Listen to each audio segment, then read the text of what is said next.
mentioned, is already kind of put in that position. So CPA, he's crafty. I think it's going to be an interesting mix, and I think it's going to be an interesting mix of characters. And I was really excited to see Cheeseburger, because like I said, everyone loves Cheeseburger. Everybody anywhere loves Cheeseburger.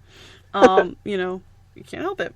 And we have an open challenge for round 2. So Worker Ant, Argus, and Kefka the Quiet are going to team up, and they have issued an open 6-man challenge.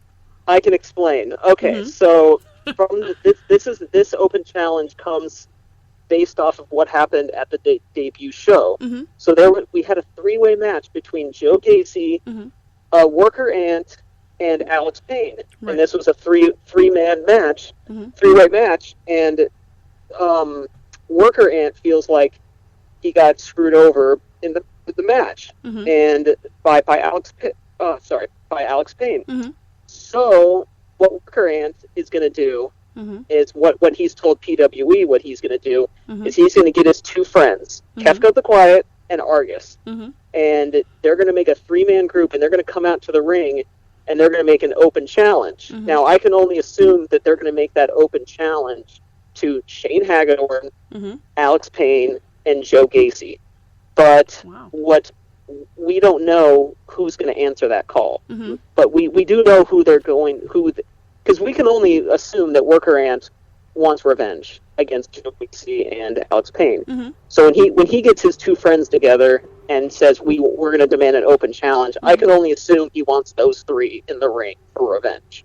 Right, absolutely. But it is an open challenge, so we shall see on September 9th who actually answers that challenge. Is it going to be? We don't know if Alex Payne is going to accept that or not, because he's in a match earlier that night. Right. He's in a match earlier, so we don't know if he's going to accept it. We don't know what Shane Hagedorn, how he's involved. We don't know about Joe Gacy. So we're going to find out who's going to answer that open challenge. So that should be really interesting. I mean, there were surprises on the debut, so I'm expecting there's probably going to be more surprises, and I think that's probably going to be one of them. Oh, yes. That's. I would say fans should keep their eyes peeled to see who's going to walk through that curtain, because it could very well be Alex Payne, Hagedorn, and Gacy, and maybe they bring a 4th man with them to stack the odds against Worker Ant and his friends. But it just may be another surprise that could be happening. So whoever walks through, that's who they're going to fight, because it's an open challenge. Yeah. So they're going to have to face whoever comes through that curtain. Yeah, you have to be careful when you're leveling an open challenge that you're really ready for one. So exactly. Yeah. Don't say they're calling it an open challenge. So yeah, anybody could walk through that curtain technically. So. That's true. And we kind of alluded to it. Alex Payne's already going to be in action, and he's going to be with seconded by Shane Hagedorn, and he's going to be taking on another person that you just absolutely have to love. Another wrestler everybody loves is Habib from the Car Wash. Yes, I do like Habib from the Car Wash quite a bit. Yeah, I've seen him only a few times, but I did really enjoy his match. Last time at the debut, he took on Kefka the Quiet. Yeah, it was a very, very entertaining match as I've watched it back through. I've watched the footage of it. And yeah, they put on a really good show. Habib was confused a lot at some of the little mime tricks that Kefka was doing. But overall, I liked the match a lot. And this time I'm pairing Alex Payne as the Clash here. We're putting him coming off of his big victory. We're putting him as he's kind of has this I guess business type of character with Shane Hagedorn. We're going to clash that with Habib from the Car Wash, who's going to come out and I think that'll be a clash between, you could call it the rich and the poor, right? Because Habib's kind of like the car wash attendant versus these guys that are claiming to have all this money. They're claiming to be rich and be famous. And Alex Payne wants to be the PWE champion, he says. So he's shooting for the stars, and we're going to see how he clashes with, a normal person like we all are. A guy that works a normal job. Right.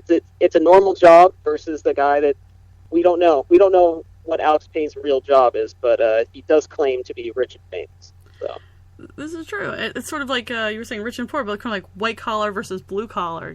Yep. These white collar exactly. guys, businessmen, versus Habib, who's a hardworking young man who has a hardworking blue collar, quote unquote, type mm-hmm. job. So it's definitely a different challenge for Habib. He had to deal with the machinations of Kefka the Quiet and his mind mm-hmm. skills, and now he's dealing with someone who is a sort of almost reminds me of like a Patrick Bateman kind of character, where gotcha, yeah. Sort of he's a businessman, but he's a little bit a little unsteady. Like at one minute he could turn and go a little crazy on you and get a little aggressive and What is Habib going to do when that last match? He didn't have to deal with Kefka the Quiet cheating. Mm-hmm. You notice that Kefka didn't have to cheat. He did use some interesting strategies with mm-hmm. his mime strategies, but they technically weren't cheating strategies. It's and true. He's going to have to go in there with Alex Payne and Shane Hagedorn, who, as you've seen, prefer to cheat Absolutely. to win. They prefer cheating. So mm-hmm. Habib's going to have to basically watch his back because mm-hmm. he's going to have to do with Shane Hagedorn on the outside. And we're going to see how he fares with somebody that's more aggressive mm-hmm. than Kefka the Quiet and somebody who's willing to do anything to win. Kefka did his best, but he wasn't willing to cheat to win. That's so true. Habib's got a whole new scenario to deal with this Alex Payne, this rich guy that's willing to just mm-hmm. step on people's shoulders to get to the top. Absolutely. I mean, and like you said, I mean, Kefka didn't cheat. I mean, walls are sort of, they're not cheating. There's no rule against walls. Yeah, I never heard of a rule that says you can't build a wall. Yeah. There's no rules against walls in wrestling. Yep, you so got it. So you could build a wall. You can build a wall if you want. If you want to. Sly Stetson would really like that because he likes Trump's idea of building the big wall. So that's a really great sort of segue. I'm really glad you went there. Great segue. So Team Trump. Okay, which immediately is like, could you be any more heel? I really don't think it's possible. Yeah, they're pushing the boundaries. I think they're going pretty far with this whole Trump thing. They really are, and they even went a little far with Billy Avery. and the Stalker, and thankfully Jeff Cannonball was there to help out Billy, but it was not pretty there for a little while with Bobby Dempsey and Sly sort of going after him. It was not pretty. It was an easy decision to book this next show because the first match, it wasn't really a match. It was basically Billy Avery coming out, and this was on June the 5th at the debut. He came out and he just wanted to know who his stalker was. Well, it ends up being Sly Stetson, who happens to be a Donald Trump supporter, and out comes his guy Bobby Dempsey, who is also on Team Trump. And they came out, revealed themselves as being the stalker, and then Sly Stetson paid off the announcer to ring the bell and to actually make it a match. And basically Bobby and Sly just beat Billy Avery up so much to where his friend, his friend for a long time now, Jeff Cannonball, came out to save him. And it's an easy setup, right? It's going to be Team Trump versus Billy Avery and Jeff Cannonball. And finally Bob gets a taste of his own medicine because Jeff Cannonball is just as big as Bobby is. So he can take on Bobby. That's absolutely true. I mean, physically, yeah. I mean, and that's, it's going to be what they call that, a hoss fight. I think the two big men kind of getting at it. It's going to be a war. It'll be interesting to see who kind of, the battle of the big men, who kind of comes out. I always liked that. I always liked I was wondering, what happens when Earthquake and Typhoon clash, Yeah. Clash of the big men. I always liked that in wrestling. Mm-hmm. Yeah, I always kind of wondered, you're talking about that, what would have happened if, Bam Bam Bigelow and King Kong Bundy, when they were in the $1 Million Corporation, what if they had decided, you know what, we want to see who's the best big man? Could you imagine that? That would have been a really cool match. That would have been awesome, and I'm glad you mentioned Bam Bam Bigelow. I'm a big Bam Bam Bigelow fan. I thought he was probably the most athletic and technically sound big man wrestlers that we've seen in a long time. Yeah, he was doing stuff in the ring that was very, very you wouldn't expect him to be doing what he was doing, right around like 93, 94, 95. He was doing some stuff in that ring that you wouldn't believe that a 350-pound or whatever he was guy could do. He was breaking the boundaries of what a big man could do in the ring. I loved it. That's very true. I mean, he was always very light, and when you watch him wrestle, you could clearly see he's very light-footed. Yep. Like, he never steps heavy. Like, you can see with big guys, like, we're watching, like, Yokozuna or something, or even Earthquake. You know, they had very heavy footfalls, and you could see it.